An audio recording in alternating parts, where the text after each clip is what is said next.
What is up, my dudes? Finished working on the cars for the night. A little bit of extra time. Gonna work on the R1. We are gonna bolt down this cylinder head. So, gonna take the turbo manifold off, clean up the head a little bit, and get it ready to be bolted down. Perfect.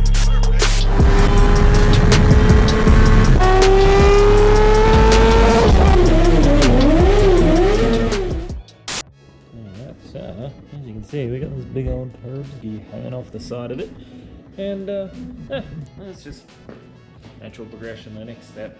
I find if I don't do it in lots of little bits, I just won't end up ever doing it. It's kind of like the higher side. Remember that?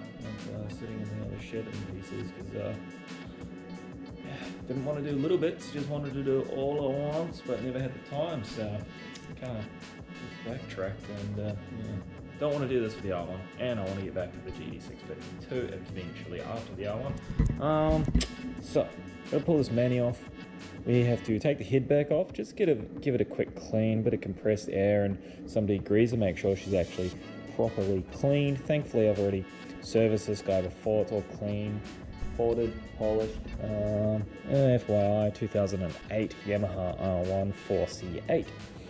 And then we have the task of bolting it back down. I'm going to find out what the torque specs are, and we're going to have to nip it up just a little bit by a little bit, because we have 1.6 mil less thread in these studs because I run a 1.6 mil spacer gasket.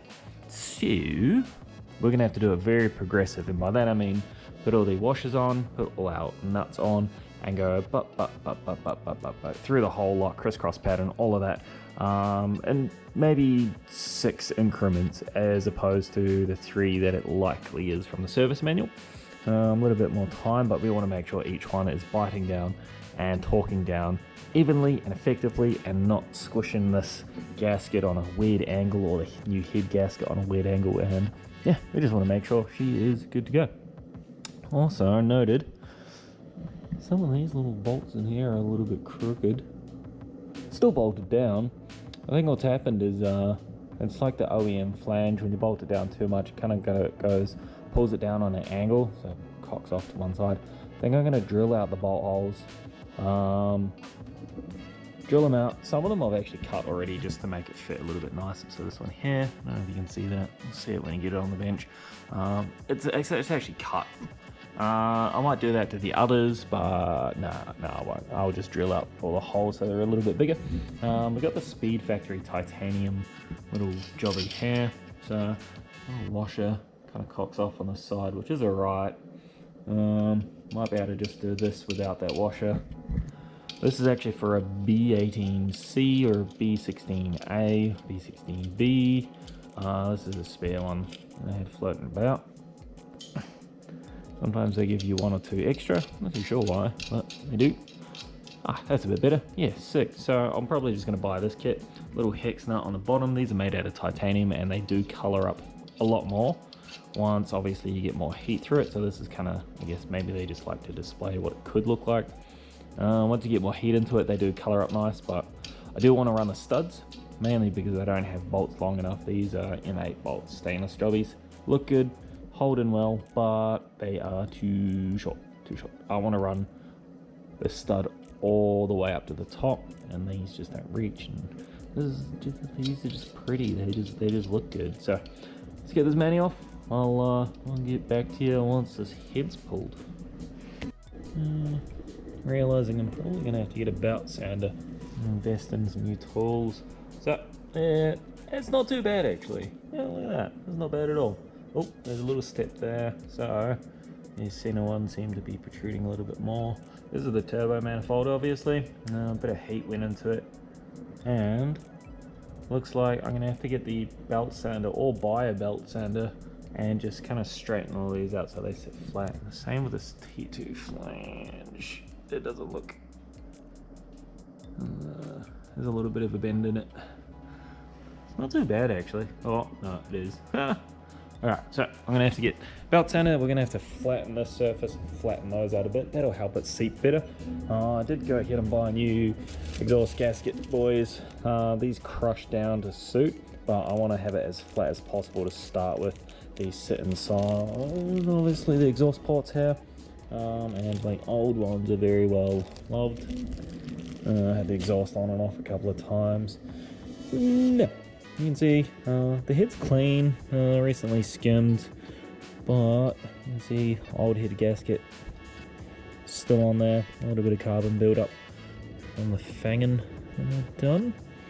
No detonation. Detonation's notable by little explosions, like little crater holes, tiny little ones. You see it pretty bad when it happens. It's not bad at all. Plugs look okay.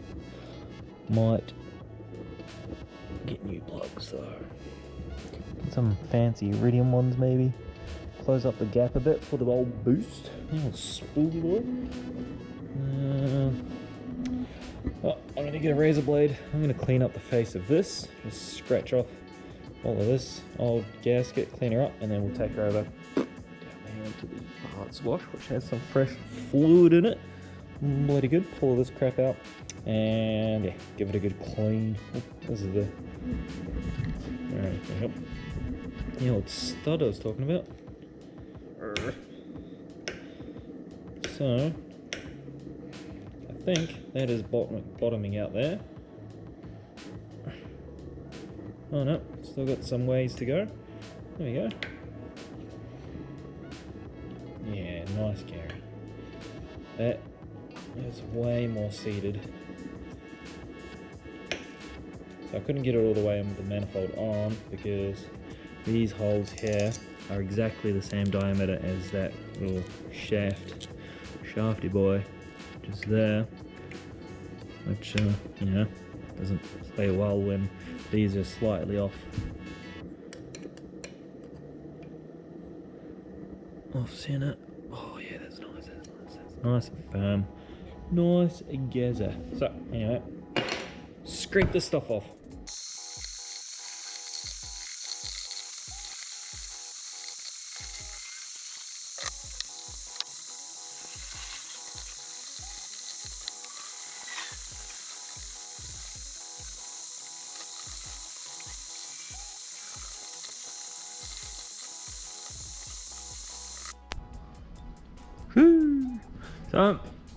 So she's clean now, pretty good.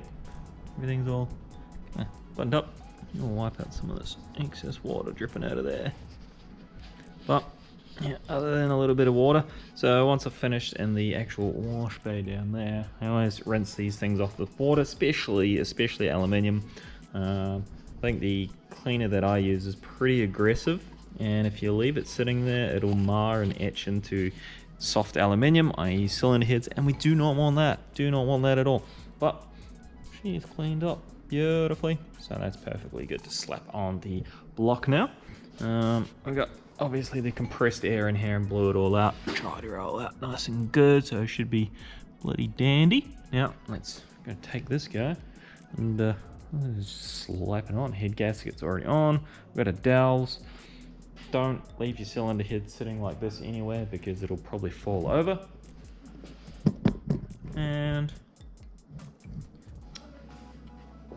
do as I say, not as I do, because I just left it sit there. Yeah, right, let's grab this guy. Guide our chain in. Chain guide. Line these bad boys up, because you don't want the studs digging into the cylinder head, obviously. That'll leave a mark that will not seal. Slide in. That's probably the last time. I'm certainly, definitely, absolutely, massively praying the last time that I had to do that for a while. I just want to enjoy the bike now. A little bit of water still in there, but it'll evaporate, so that's good. And we've got our nuts and bolts. Gimbal's having a little bit of a hard time today for some reason. And if we just back and there we go, it's a bit better. Balancing the old GoPro. So these are our head bolts. Obviously we have head studs. Man, carriage is a mess, but I just have too much going on to stop and clean up. I'm really not happy today. There we go. it's a bit better. Yeah, so head studs, head bolts. These little guys sit on top of these washers. So you have to use washers, whether they are the OEM, which are these ones here, or replacement stainless washers, like these ones here. They have to be used. You don't want the head of this digging into the cylinder head itself. Soft aluminium will not support the kind of torque loads that you're putting on them. So yeah, let's I'm gonna go clean all these up, and then we're just gonna drop them in one by one. Now I'm gonna read the service manual too, because I haven't done that for a while, and to be honest, I'm not too sure what the torque specs and stuff are. So I'm gonna read up on the torque specs, work out what those are, work out whether or not I use engine oil or my ARP moly lube on the stud itself, because we want to use a lubricant on the actual studs, so when you tighten it down, all are equal. So the oil or the ARP lubricant or grease kind of equals everything out. It makes it so you have an equal force being applied to each stud. Obviously that's what you want, so the head gasket sits flat, or else we wouldn't waste our time skimming and decking things and getting new head gaskets and stuff if that wasn't important. So yep, I'll have a look at that. I'll get those nuts and bolts clean, and let's get it. Alrighty, so all these are clean. Excuse my neighbors. Clean, and I worked out we use engine oil. So we just dab some engine oil on there. That kind of evens out all the friction as you tighten it down. Now I have used, well, obviously built engines with ARP head studs and such before, but I'm thinking if I use that, it might contaminate the actual clutch. So not a problem in a normal vehicle, but in something like this, it might contaminate the clutch. Like if the oil, picks it all up and then it runs past and through the clutch, because obviously the clutch shares the same engine oil and a motorbike. We don't really want to do that, especially because I just put the new EBC clutch in. So we're just going to use this engine oil. This is 10W40 7100 Motul. It's what I run in the Hyosung. It is, I think it's the first lot of oil I ran in this, and then I went to a more race oriented Motul oil for when I done my track days. But we're just going to lather her up with this and then torque her down.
Yeah, nice. All right, so that's all torqued down. She's looking good.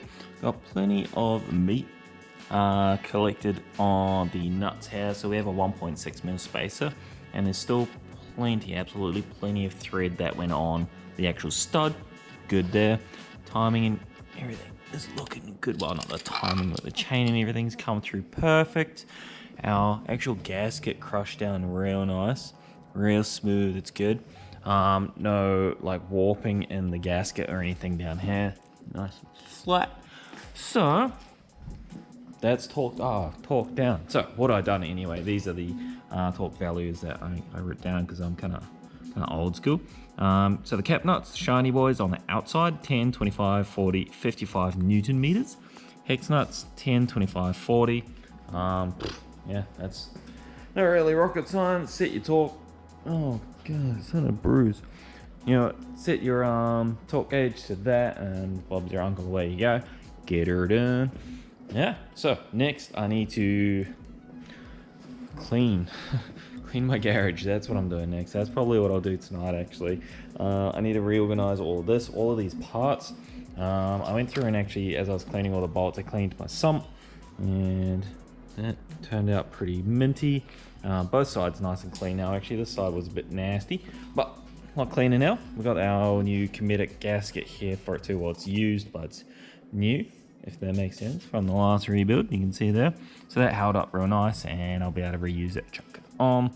We've got little O-rings. These are for this guy here. And that one is for fuck knows. I have to find out. But this is actually the this is like a water release. It's for when your one of the seals in the water pump let go, it will drip out the bottom of the bike instead of into the oil, and that lets you know that you need to replace your water pump in the bike. So gotta make sure that is sealed. I actually use grey RTV on that as well, just as an extra precaution. And yeah, good to go. So we got all our cams and stuff in here, our cam caps. All of the stuff is dirty as all heck, so time for a clean up and a refresh, which I actually really enjoy doing.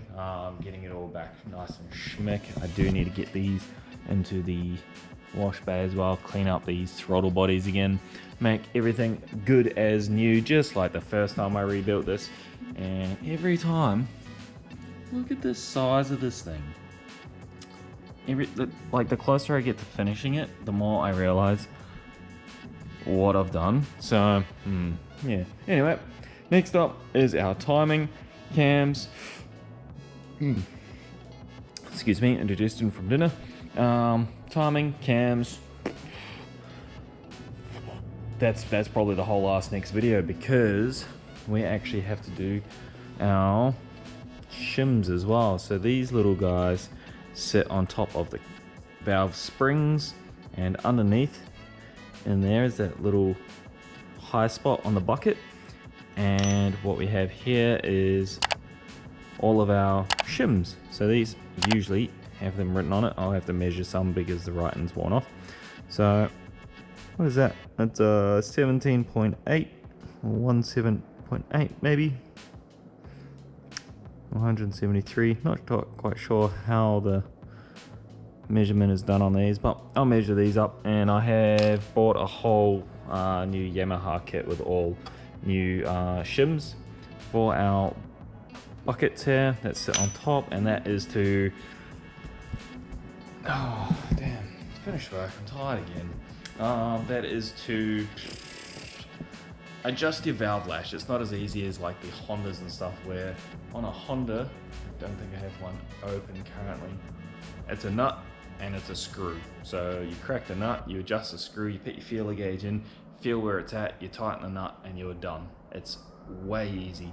Whereas this, you assemble frickin' everything with some random shims in it, get your feeler gauge, run through, write down exactly what each one is, work out what you want your clearance to be, and then you do the math, and then you take it apart, and then you put in the shims that should get you to where you want to be, and you rotate the motor a few times, and you use your feeler gauges again, and hope like shit that it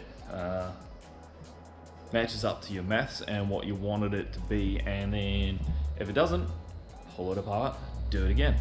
And it's really actually quite important. Like, the closer you can get to the spec that you want to be at, the better, the even The more even it is, the better. You can have some real rough riding and running issues with valve lash on these bikes that is not really that tight, that is not really that precise. You see it all the time, older bikes, the higher the Ks. Generally, this is what people talk about when they're like, oh, the bike's got high mileage or high Ks. It's not a piece of shit. The bike isn't fucked. The bike's not gonna just magically fall apart because it's got high Ks. It's just that service interval where you need a new chain. Your oil pump, water pump inside the bike might need attention, maybe. So you have to check your oil pressure, see what it does. You need to check all of your timing and shims, and that's pretty much it. It's just major service interval. At that point in time, you're probably looking at a new clutch, timing chain tensioner, and there's a few other bits and pieces that just periodic wear, and it just happens to be more important on a motorcycle. So high K bikes, they're just the same as low K bikes. They just need some love, some TLC. Yeah, anyway, that's gonna call it for this video. I'm tired, I'm done. I'm gonna go have a shower and probably come back down here and clean up. And yeah, we'll see you on the next one for the timing.